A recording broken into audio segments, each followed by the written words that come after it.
సమాధానము అనుగ్రహించమని, ఇది మొదలుకొని సదాకాలమైనటువంటి నిత్యానందము, శాశ్వతమైన సంతోషము ఈ కుటుంబాలలో అనుగ్రహించమని ప్రార్థన చేస్తూ, అయ్యా వీరిని దీవించడానికి చేరి వచ్చిన ప్రతి ఒక్కరిని కూడా పేరు పేరున వారి కుటుంబాలని చేతికి అప్పగించుకుంటూ నీ ఆశీర్వాదమే బిడ్డలకు ప్రకటిస్తూ ప్రతి కీడును కొట్టివేస్తూ ప్రభువైన యేసుక్రీస్తు నామంలో ప్రార్థించి కృతజ్ఞతాస్తులు చెల్లిస్తున్నాము మా తండ్రి, ఆమేన్.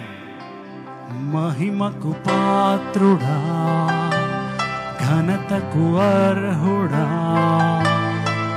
మా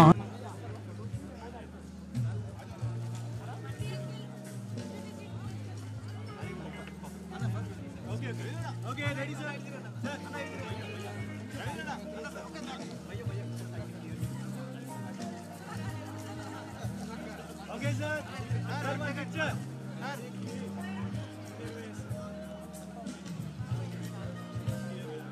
Yeah, thank you, sir.